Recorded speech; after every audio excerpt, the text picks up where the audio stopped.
À l'anniversaire de ma mère, elle a levé son verre et a dit « Je suis fière de tous mes enfants sauf d'un ». Tout le monde a ri. J'ai souri, j'ai sorti une petite enveloppe blanche et je l'ai laissée tomber dans sa coupe de champagne. Elle a crié en voyant ce qu'il y avait à l'intérieur. La soirée était vouée à l'échec depuis le début. Je suis entré dans la maison vers 18h30, la neige collée à mon manteau.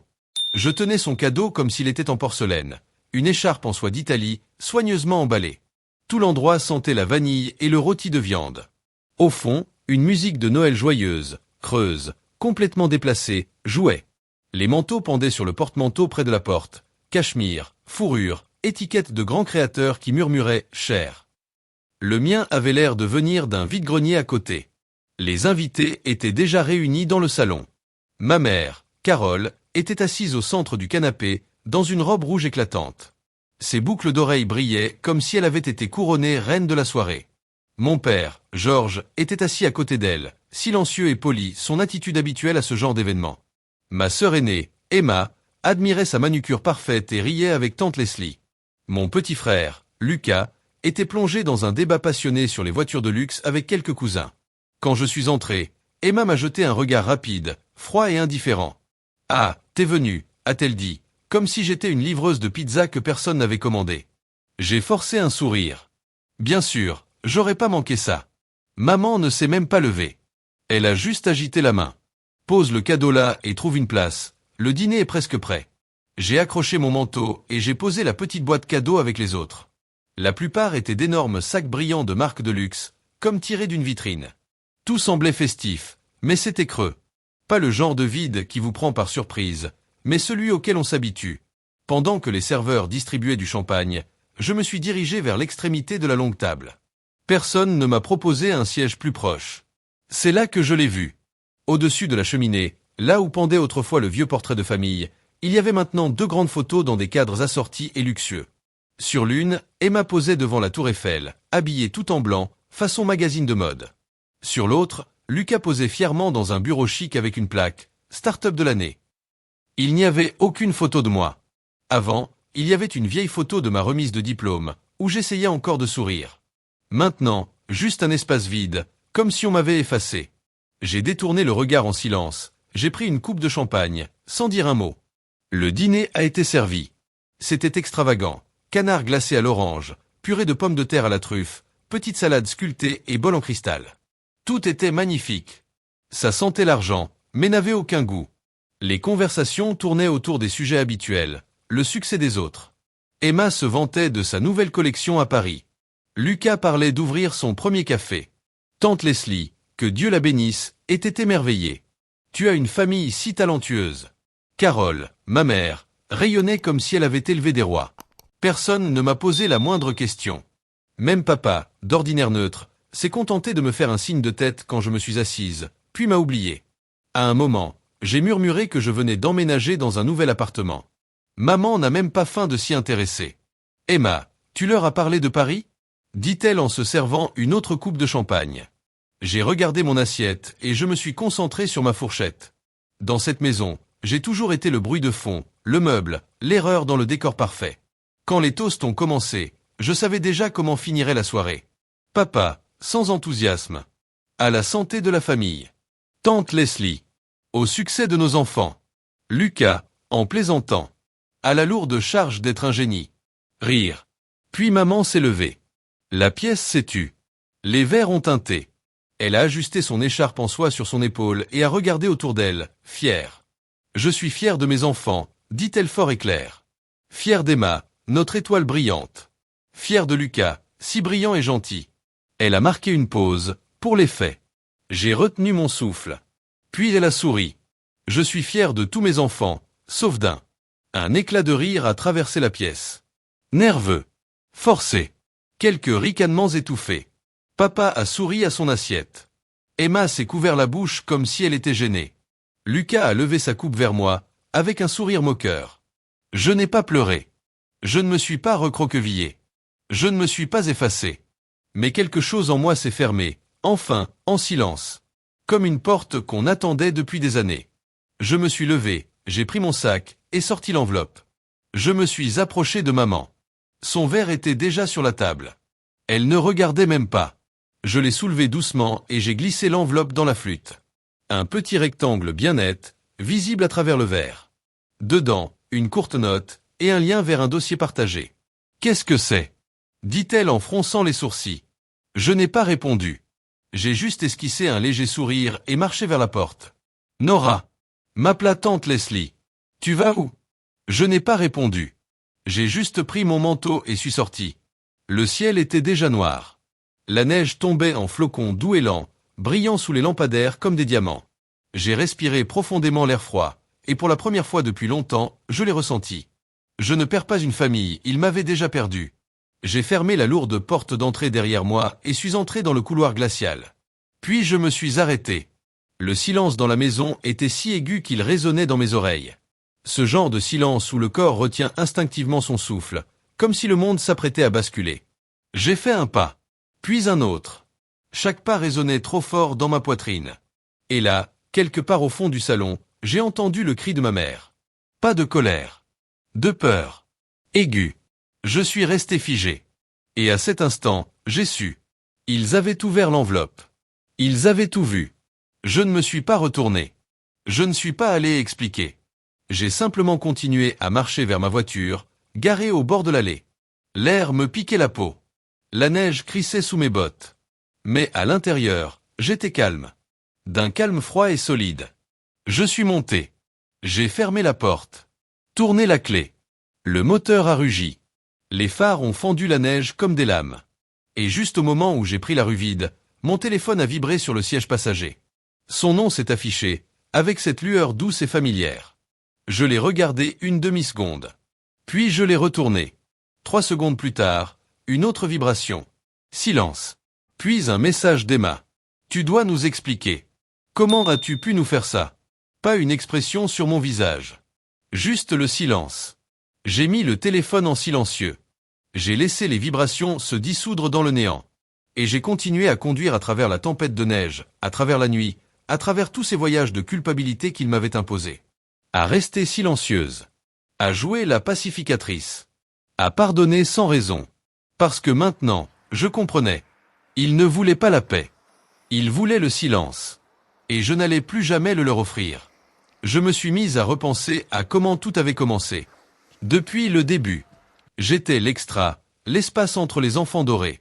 Emma, l'aîné, la fierté et la joie de la famille. Une étoile. Lucas, le Benjamin, brillant, charmant, adoré sans limite.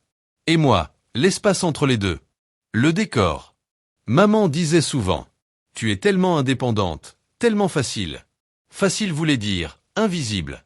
Quand je gagnais des prix, j'avais un simple hochement de tête. Quand j'ai emménagé dans mon premier appartement, juste un emoji sourire dans le groupe familial. C'est tout. Quand je demandais de l'aide. Tu es forte, tu vas t'en sortir. Alors je me suis débrouillé. J'ai travaillé. J'ai payé mon loyer. J'ai couvert les factures qu'ils ne pouvaient pas payer. J'ai envoyé de l'argent pour les aider, même quand je finissais juste mes fins de mois. En espérant en silence, naïvement, qu'un jour, ils me verraient. Que je compterais. Mais la vérité était différente. Quand Emma organisait une exposition d'art, il lui achetait des robes plus chères que mon loyer. Quand Lucas abandonnait encore un programme d'études, maman l'emmenait déjeuner dans des restaurants 5 étoiles pour sa santé mentale. Et moi, quand j'ai demandé un petit prêt pour me faire soigner une dent, papa a soupiré. Les temps sont durs. On ne peut pas se le permettre pour l'instant. Pendant ce temps, ils achetaient une nouvelle voiture pour Emma. J'aurais pu rester enterré, si ce n'était pour une erreur. Un commentaire anodin de Madame Burton. Dommage qu'ils aient vendu cette maison près du parc. Ton grand-père en était si fier, il te l'avait laissée. Ça m'a figé. Quelle maison? Laissée à moi? Au début, je n'y ai pas cru. Alors j'ai enquêté. Registre foncier. Déclaration fiscale. Ancien document d'héritage. Archives de la ville. Et j'ai trouvé un testament. Il me désignait clairement comme seule héritière de la maison. Des autorisations falsifiées avaient été signées dans mon dos.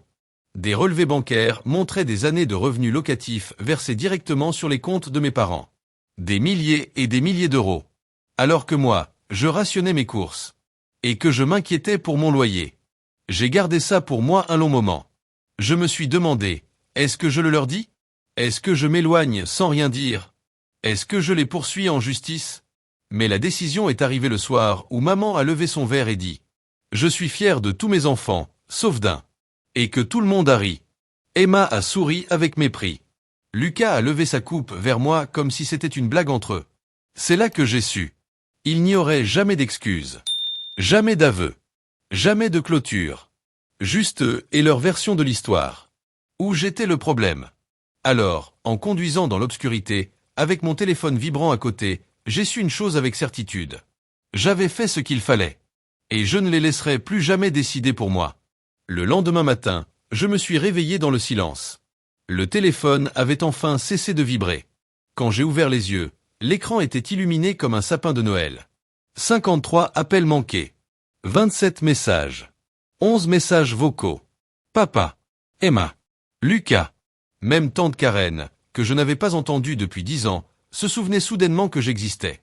J'ai fait défiler les messages du bout du doigt. Certains étaient désespérés. Chérie, on peut arranger ça. On est une famille. Certains menaçants. Si tu rends ça public, tu nous détruiras tous. Et certains, simplement méchants. Typique. Tu as toujours été ingrate. J'ai laissé le téléphone. Je n'ai répondu à aucun. À midi, un autre message est arrivé. Cette fois, un email de papa. Court. Direct. Sois raisonnable. Tu ne veux pas une guerre. Personne ne gagne. Signé. La famille, c'est tout.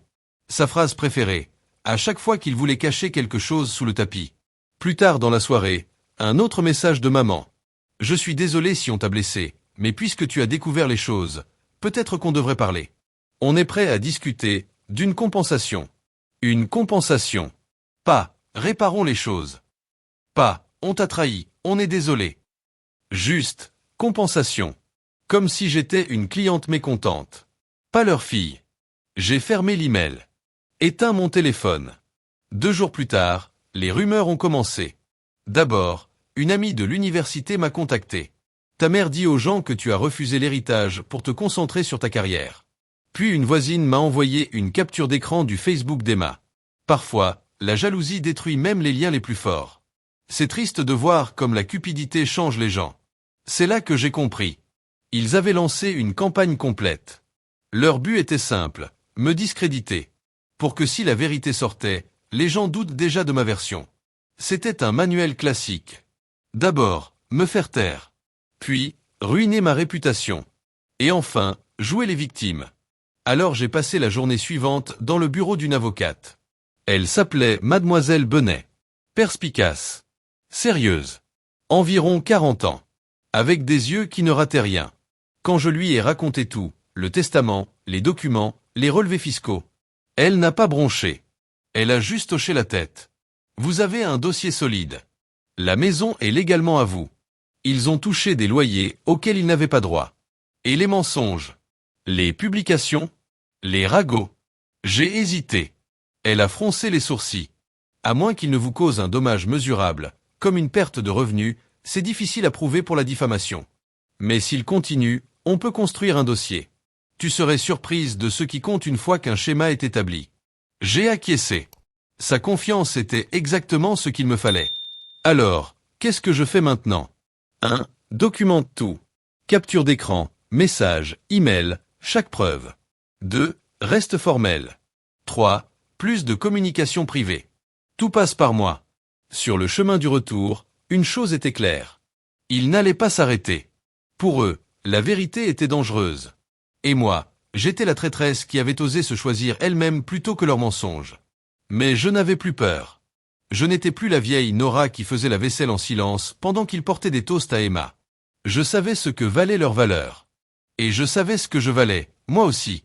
Cette nuit-là, j'ai ouvert mon ordinateur portable. J'ai rédigé un nouvel email. J'y ai joint la copie scannée du testament.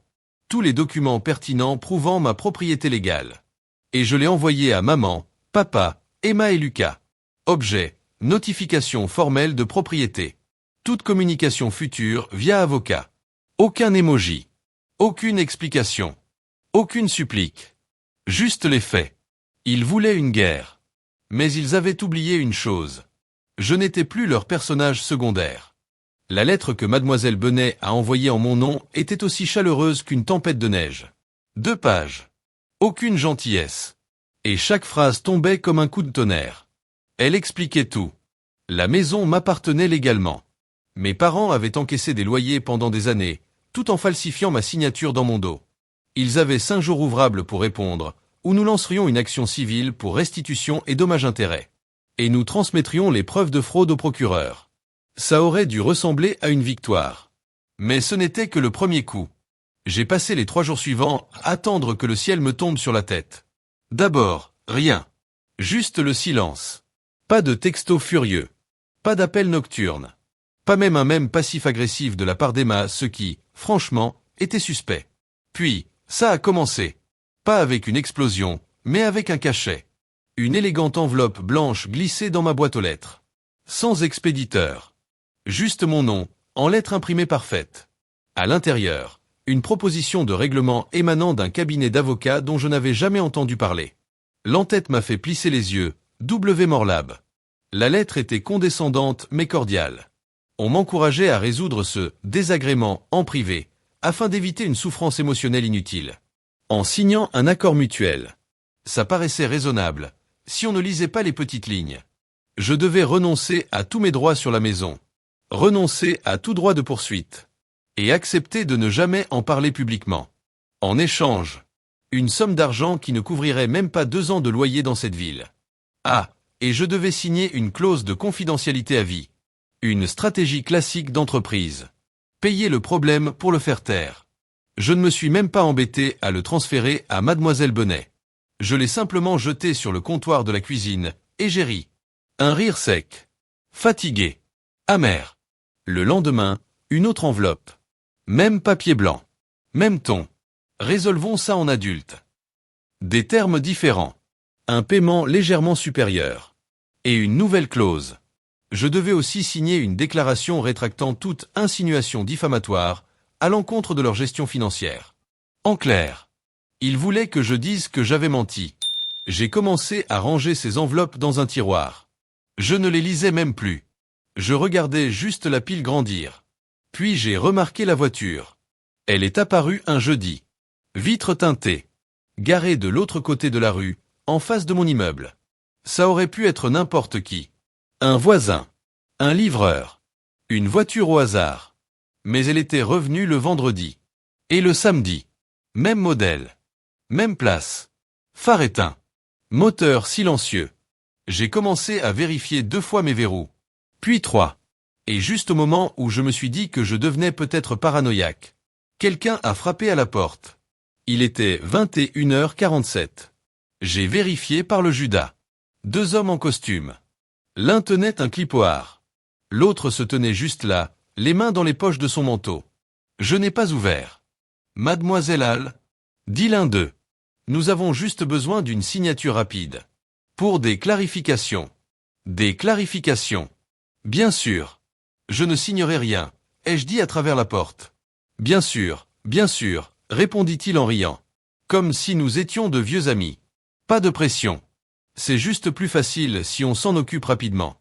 Je n'ai rien répondu. Au bout d'un moment, j'ai entendu leur pas s'éloigner. Quand j'ai entrouvert la porte quelques minutes plus tard, ils étaient partis. Mais une pochette avait été glissée sur mon paillasson. Dessus, en lettres noires. Tout peut s'arrêter maintenant si vous signez. Cette nuit-là, j'ai appelé mademoiselle Bennet. Ma voix tremblait pour la première fois depuis le début de toute cette histoire. Elle n'a pas paniqué. Elle a juste dit « Fais ta valise. Va chez quelqu'un. Ne retourne pas chez toi ce soir. » J'ai pris mes essentiels. Ordinateur portable. Documents. La pile d'enveloppes. Et j'ai réservé un trajet pour aller chez Christina. Son appartement n'était guère plus grand que ma chambre d'étudiante. Le canapé avait un creux au milieu. Et son chien s'est tout de suite accaparé ma couverture. Mais c'était l'endroit où je me suis senti le plus en sécurité depuis des semaines. J'ai fondu en larmes pendant une minute entière.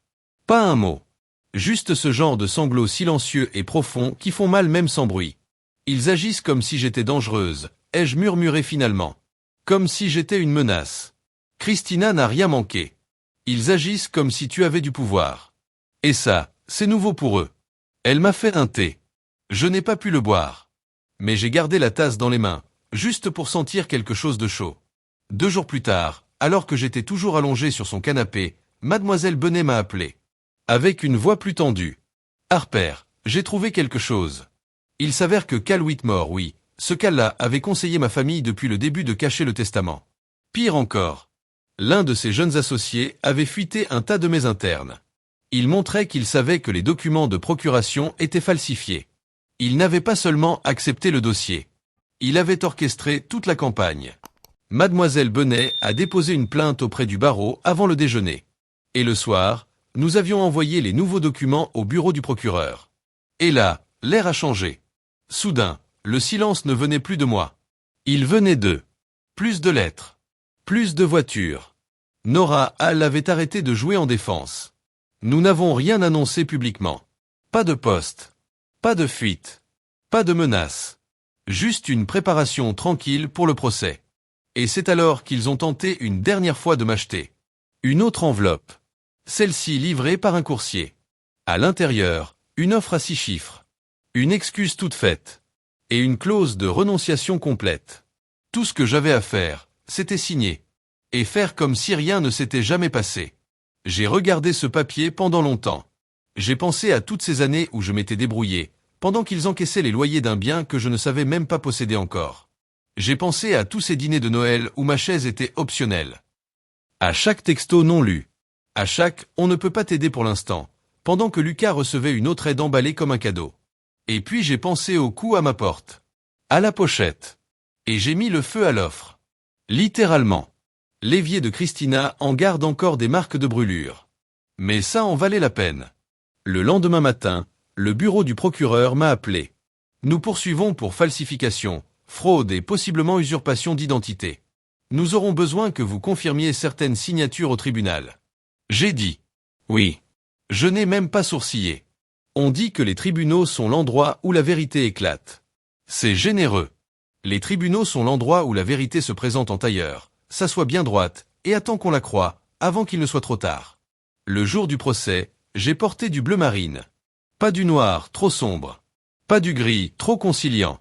Bleu marine disait. Je ne suis pas là pour pleurer. Je suis là pour qu'on m'écoute. Cal Whitmore était déjà à la table des plaignants quand je suis entré. Costume coûteux. Montre en or. Pochette parfaitement pliée. On aurait dit qu'il auditionnait pour une série judiciaire. Il ne m'a pas regardé. Maman, si. Juste brièvement.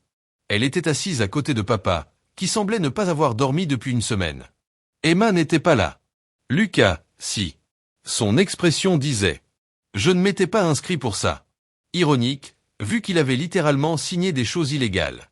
Je me suis assise à côté de Mademoiselle Bennet. Elle m'a passé un dossier et a murmuré. Reste calme. Laisse les preuves parler d'abord. Elle avait un surligneur derrière l'oreille et une lueur dans les yeux qui me disait que peut-être, je n'étais pas seul. Les déclarations d'ouverture étaient des couteaux bien polis. Cal s'est levé et m'a décrite comme un membre adoré de la famille, qui, soudainement, s'était intéressé à l'héritage de son défunt grand-père. Une femme peut être perdue dans son deuil, motivée par la rancune. Je n'ai pas bronché. J'ai juste pensé. C'est bien joué. Pas vrai. Mais bien joué. Puis Mademoiselle Bennet s'est levée. Elle n'a pas élevé la voix. Elle ne s'est pas déplacée. Elle a simplement laissé tomber les faits, un à un. Le testament, qui me nommait clairement comme seule héritière. Les procurations falsifiées. Les années de loyer versées sur des comptes dont j'ignorais l'existence. La campagne de dénigrement déclenchée dès que j'avais posé des questions. Elle a terminé par. Ce n'est pas une querelle de famille. C'est du vol. Et elle s'est rassie. Les témoignages ont suivi. L'expert en écriture a expliqué comment ma signature avait été copiée-collée numériquement sur les baux. Puis vint la surprise. Madame Burton. Oui, cette voisine bavarde dont le commentaire avait tout déclenché. Elle a témoigné que mon grand-père disait souvent que la maison était pour Nora. Pas pour les enfants. Pas pour la famille. Pour moi. Elle avait même apporté une carte de Noël de lui, adressée à moi. J'espère que cette maison t'apportera un jour la paix. Cal a tenté de la déstabiliser. N'est-il pas possible que vous ayez mal compris? Madame Burton a souri. J'ai mal compris bien des choses à mon âge, monsieur. Mais pas ça. Il y eut un silence. Même la greffière semblait impressionnée. Quand ce fut mon tour de parler, j'ai fait simple. J'ai dit que je ne savais pas que la maison était encore à mon nom. Que j'avais cru pendant des années qu'elle avait été vendue. Que j'avais travaillé, lutté, gardé le silence. Jusqu'à ce que je ne le puisse plus. Je n'ai pas pleuré. Je n'ai pas crié. J'ai juste dit la vérité. Comme si c'était des mathématiques. Le juge a demandé une pause. Et quand il est revenu, il avait l'air fatigué mais déterminé. Le tribunal statue en faveur de la plaignante, Nora Hall. La pleine propriété du bien lui est restituée. Les défendeurs doivent rembourser tous les loyers perçus au cours des 3 dernières années, avec intérêt. Les frais d'avocat seront à la charge des défendeurs. Je n'ai pas souri. Pas encore. J'ai juste laissé cela m'envahir. Comme un orage qui éclate après des années de ciel menaçant. Cal a demandé à me parler en privé. Refusé. Papa a murmuré quelque chose. Je n'ai pas entendu. Lucas regardait le sol, comme s'il me devait quelque chose. Mais mademoiselle Benet s'est tournée vers moi et a dit doucement. Ce n'est pas fini. Mais maintenant, c'est à toi. 2 semaines plus tard, le procureur a officiellement déposé des charges pénales. Contre mon père, falsification, fraude immobilière, usurpation d'identité. Emma n'a pas été inculpée, mais une plainte formelle pour diffamation a été acceptée. Et Cal Whitmore? Eh bien, il s'est avéré qu'encourager ses clients à dissimuler un testament valide et falsifier des procurations. Ce n'est pas excellent pour la réputation d'un avocat. Son nom est apparu dans une enquête déontologique du barreau. Son cabinet a abandonné mes parents 2 jours plus tard. Cette partie-là n'a pas été rendue publique. Mais la rumeur s'est propagée. Les sponsors d'Emma ont commencé à se retirer. Discrètement. Poliment. Comme des gens qui s'éloignent d'un incendie avant qu'il ne se propage. Maman a perdu son emploi à temps partiel. Un blog local avait publié l'histoire. Apparemment, les clients n'aimaient pas être servis par une femme accusée d'avoir escroqué sa propre fille. Papa a trouvé un travail quelconque dans un entrepôt, hors de la ville. Lucas a essayé de retourner à l'école. Mais cette fois, personne ne payait sa scolarité. Et moi, je me suis installé dans la maison. Pas avec des feux d'artifice. Juste avec une clé qui m'appartenait enfin. La boîte aux lettres dit maintenant, Nora Hall. Un après-midi, j'ai accroché une photo dans le couloir. Rien de dramatique. Juste une vieille photo prise à l'improviste. Je suis en train de rire, flou sur les bords. Ce n'est pas parfait. Mais elle est à moi. Michael m'a aidé à l'accrocher. Il ne m'a pas posé de questions sur le procès. Il s'est juste assuré qu'elle soit bien droite. Il m'a embrassé l'épaule et a dit « Tu veux de l'aide pour le jardin ce week-end » Il a une bague dans sa poche. Je le sais. Il sait que je sais. On n'est pas pressé. Christina vient souvent nous rendre visite. Elle apporte un gâteau qui brûle toujours un peu. Sam boit son jus dans un bol à céréales, parce qu'il oublie que les verres existent. Laura amène son chien qui, d'une façon ou d'une autre, est devenu encore plus audacieux pour voler la nourriture. C'est chaotique. Brouillant. Beau. C'est une famille. Du genre qui ne vous demande pas de rétrécir pour exister. Parfois, des gens me demandent si je regrette. De ne pas avoir accepté l'argent. De ne pas avoir juste tourné la page pour le bien de la famille. Et je leur réponds toujours. Non. Parce que la vérité n'était pas pour eux. Elle était pour moi. Ils avaient perdu leur fille bien avant que le tribunal ne statue. Moi, je n'ai fait que le rendre officiel. Alors, qu'en pensez-vous? Est-ce que j'ai eu raison? Était-ce justifié de les traîner en justice? Ou aurais-je dû laisser passer, pour la paix familiale? Je suis encore en train de découvrir ce que je ressens exactement. Mais une chose est sûre. Le silence protège les mauvaises personnes. Tu es arrivé jusqu'ici? Merci. Vraiment. Et si tu veux plus d'histoires comme celle-ci, n'oublie pas de t'abonner.